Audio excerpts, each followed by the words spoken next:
Welcome back to my channel. To all my amazing viewers, thank you from the bottom of my heart for every like, comment, share, and moment you've spent with my stories.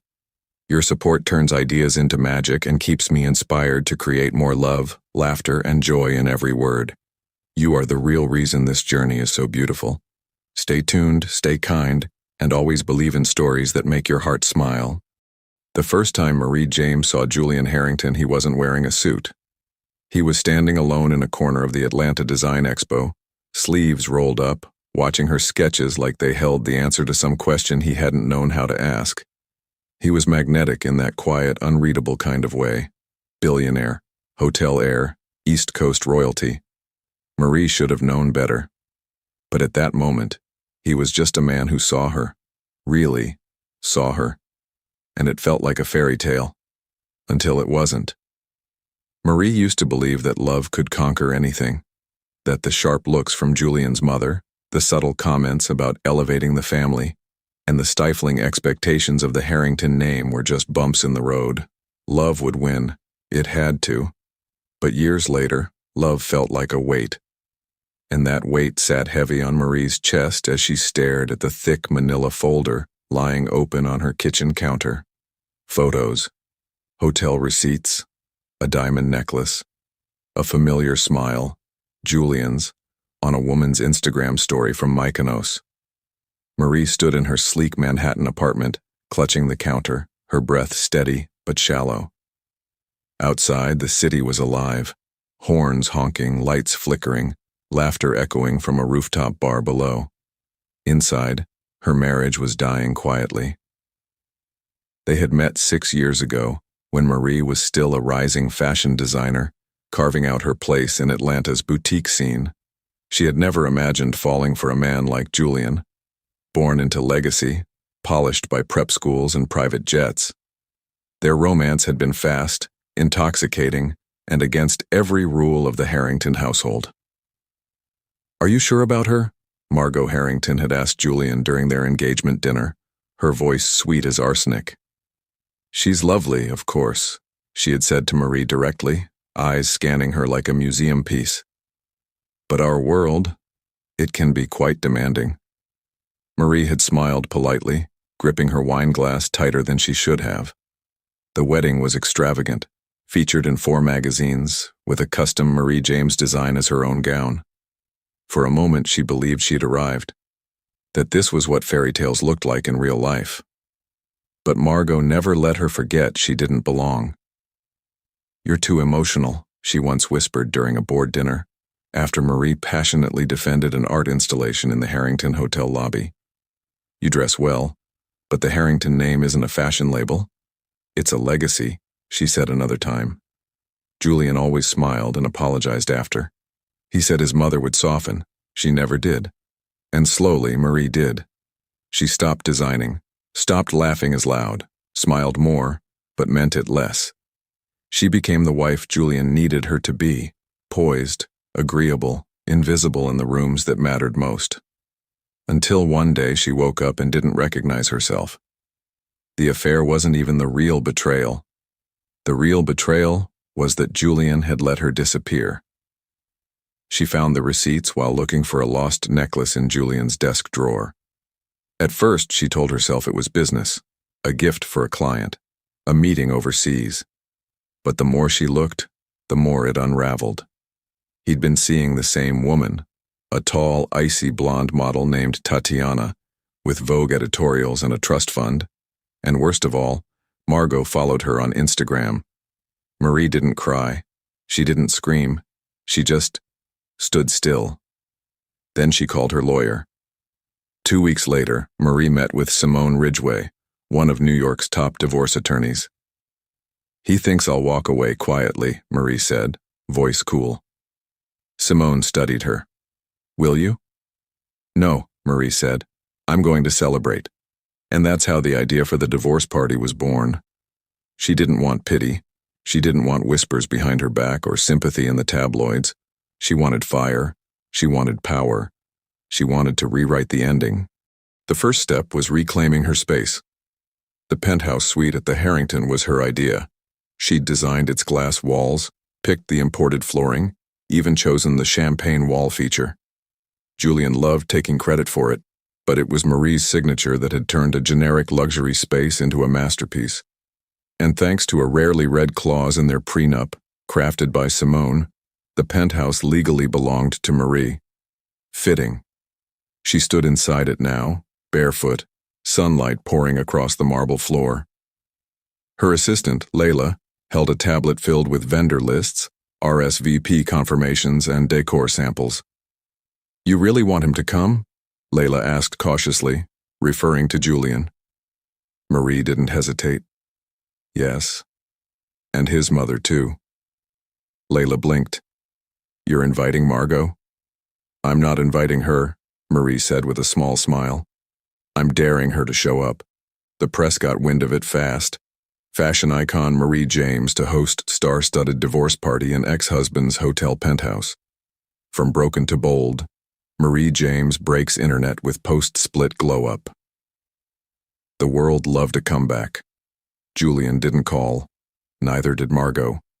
But Marie knew they saw it, especially when the gold-embossed invitations arrived at the Harrington estate. She worked tirelessly with her team, curating every detail, from the custom scent piped into the suite to the midnight champagne tower. Guests were instructed to wear Liberation White, a color Marie had once been told was too bold for someone with her skin tone.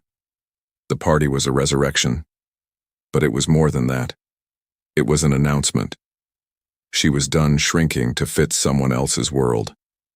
3 days before the event, Julian finally called. She let it ring. Then she opened her front door and saw a package on the floor.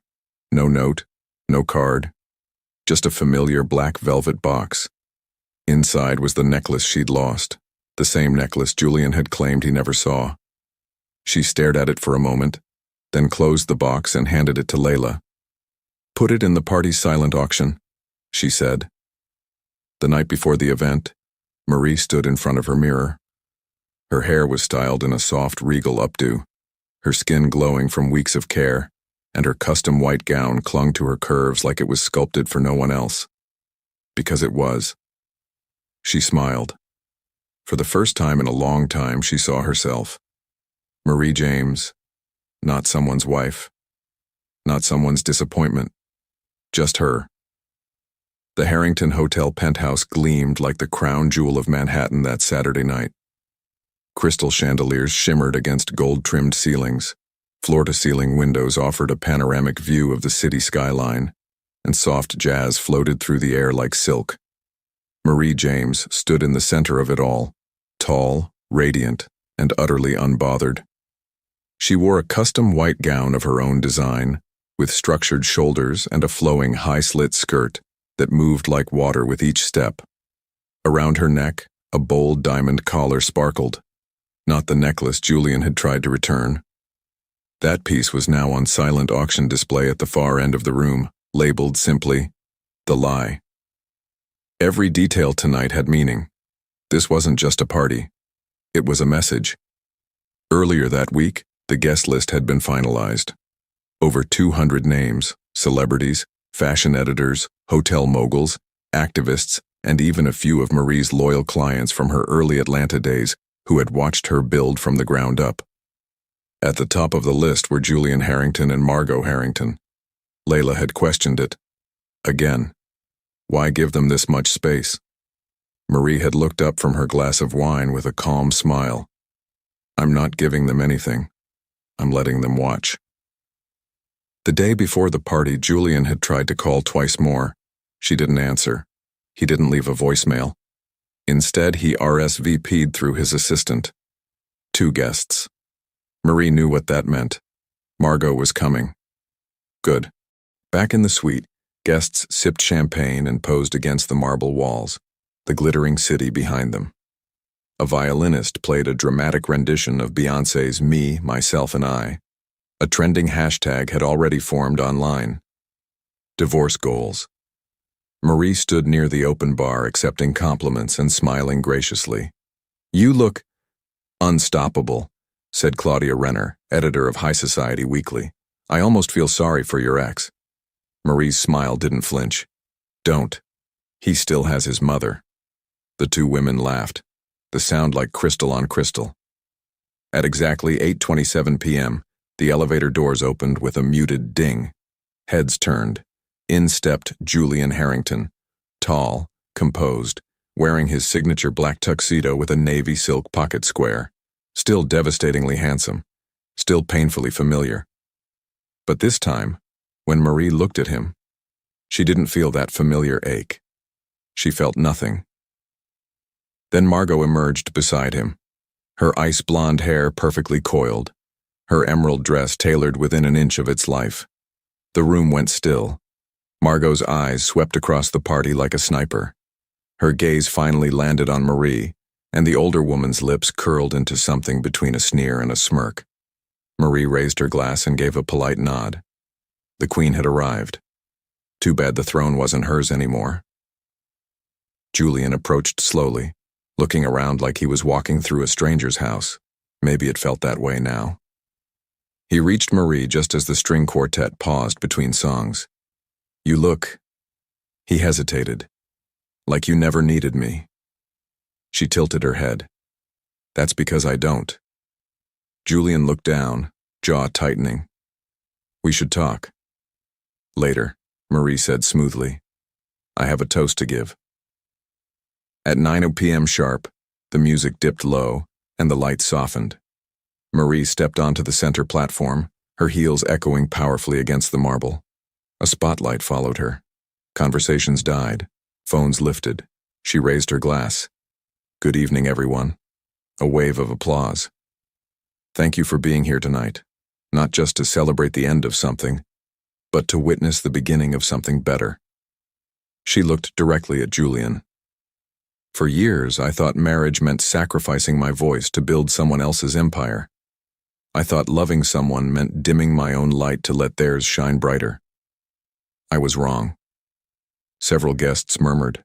Some nodded. "Tonight is not about bitterness," Marie continued. "It's about freedom.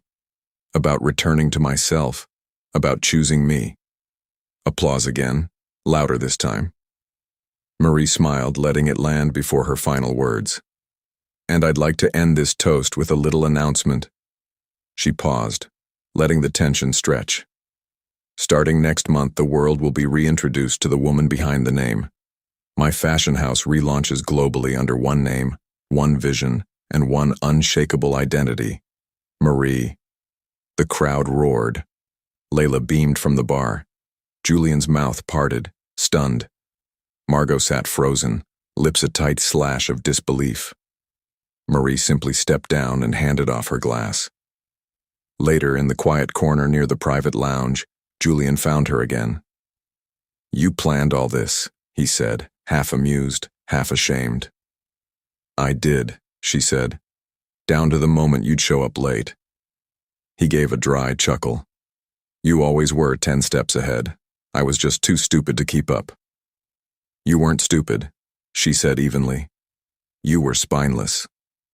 Julian looked at her then, not as a wife, not as a lover, but as a force. "You didn't deserve what I did," he said quietly.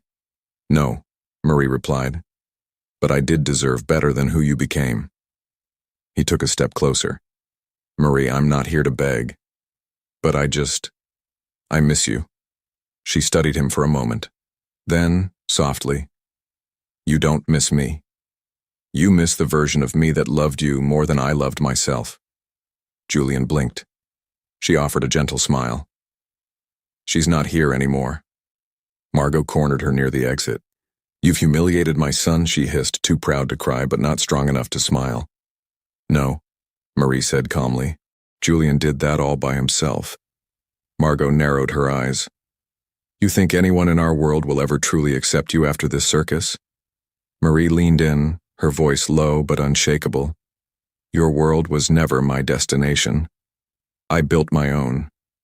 By midnight, the penthouse was still buzzing, but Marie was already in the private suite barefoot, champagne in hand. Layla entered with a soft grin. "You were trending in under an hour. The cut called you the ex-wife every woman dreams of becoming." Marie chuckled. Not bad for a girl who was told she didn't belong at the table. Layla raised her own glass. Here's to building your own damn table." They clinked. Outside the window, the city lights blinked like stars finally realigned. By morning, the headlines were everywhere.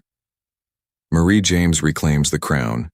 Divorce party becomes fashion's biggest statement of the year. Cheating billionaire outshined by ex-wife's power move. Marie James's fashion house returns with fire, feminism, and fierceness. Social media exploded. Her toast had gone viral. Photos of her glowing in white with a champagne glass and radiant smile were shared by influencers, activists, and celebrities alike. Some called her a queen. Others called her the new face of freedom. And Marie? Marie called it Sunday. She sat curled on the window ledge of her penthouse, legs tucked beneath her, sipping coffee. No makeup, hair wrapped, skin bare and peaceful. The city pulsed quietly beneath her. Rain kissing the windows, clouds stretching lazily across the skyline. It was the first morning in months she hadn't woken up with a heaviness on her chest. The silence wasn't lonely anymore, it was hers. A soft knock interrupted her thoughts. Layla peeked in. "Julian's downstairs." Marie didn't flinch. "Alone?" Layla nodded. "No security, no press." Marie set her mug down and rose. "Send him up." Julian stepped into the suite like a man walking through a museum of regrets. He looked tired, more tired than she remembered ever seeing him. Still polished, still handsome, but his shoulders sagged slightly, like someone who finally realized what he'd lost. Marie. She stood by the floor-to-ceiling window, arms crossed, wearing a silk robe and steel in her spine. "You look well," he offered. "I am," she replied simply. "Why are you here, Julian?" He sighed. "I had a speech prepared, something about how sorry I am, how much I regret what I did. But none of it felt like enough." She said nothing. "I know I failed you," he went on, "not just by cheating, by letting them, especially my mother, treat you like you were temporary." Marie raised a brow. "I wasn't temporary. I was the foundation." He looked down. "I see that now." "Too late," she said quietly. "But I'm glad you finally do." He took a slow breath. "She hated that I loved you. My mother. She said it would never last, that you'd never belong." Marie let out a soft laugh. She was half right. I never belonged, because I was never meant to fit in. I was meant to build. Julian stepped closer. "And you did. Everything you touch becomes gold, Marie, including me." But I let it all slip through. There was a long silence between them, thick with memories, with echoes of better days and silent nights. "Do you want me to leave?" he asked. Marie looked at him for a long time. Then, with gentle clarity, she replied, "Julian, I don't hate you, but I outgrew the version of myself that needed your love." They sat across from each other for a few moments longer, him hoping for some kind of miracle, her offering none. Finally, Julian stood. "You're going to take over the world, aren't you?" She gave a soft smile. "I already am." He chuckled, but it was laced with heartbreak. "I meant it, you know. Back then. I really did love you." Marie nodded. "And I really believed you." He reached into his jacket and placed a small box on the table. "I won't insult you by saying it's a peace offering, but it's the last thing I owe you. Something real." She waited until he left to open it. Inside was a sketch, her very first fashion design, drawn on napkin paper the night they met in Atlanta. She had thought she lost it. On the back, Julian had written, "She saw herself long before the world ever did." Marie held the paper for a long moment, her throat tight, but she didn't cry. She simply folded it back, placed it gently in her design portfolio, and whispered, "Thank you." Later that evening, as the rain cleared, the rooftop lounge was set for a final private shoot. Photos for Vogue's upcoming feature titled The Reinvention of Marie James. She wore a black velvet power suit, bold red lips, and sky-high heels. The skyline glowed behind her like a crown. During the shoot, the photographer asked, "One word to describe this chapter of your life?" Marie paused, then smiled. Unapologetic. That night, after the last guest and last flash of the camera faded, the penthouse quieted. Marie stepped onto the dance floor alone, barefoot, gown changed into something simpler, flowing silk and peace. The same jazz song from the beginning of the party began to play. She moved slowly at first, then with purpose. Her eyes closed, arms swaying, body light. It wasn't the first dance of a new bride. It was the last dance of the woman who had once doubted her worth, and the first dance of the one who never would again. Some people wait for a partner to give them a happy ending. Marie James chose herself, and that was the beginning of everything. 6 months later, the soft hum of camera shutters and low conversation buzzed through the grand atrium of the Louvre Museum, where a special fashion exhibit was drawing crowds from all over the world. At the center of the marble floor stood a towering display of gowns, sculptural, elegant, unapologetically bold. The installation was titled simply, Marie, a woman rewritten. Fashion editors wept. Socialites gasped. College design students scribbled feverishly in their notebooks. But the woman herself? She watched from the shadows with a quiet smile. Marie James had arrived, not through marriage, nor by family name, but by becoming exactly who she was always meant to be. Her fashion house had launched in Paris, London, and Dubai. Her line was praised not just for its artistry, but for what it stood for: strength, survival, identity. Models of every background, size, and shade graced her runways. The press no longer called her Julian Harrington's ex-wife. They called her the woman who turned heartbreak into haute couture. Julian had reached out once more. A handwritten letter this time. Simple, regretful, grateful. She never responded, but she kept the letter, folded inside her sketchbook. Not because she wanted him back, but because it reminded her how far she'd come. That night, at a private post-show dinner in Montmartre, Marie lifted her glass toward her inner circle. Layla, Simone Ridgway, her original Atlanta seamstress team. "To the women who taught me," she said softly, "that being broken isn't the end. It's just the edit before the final draft." They raised their glasses. To Marie. Outside, Paris glowed like a dream.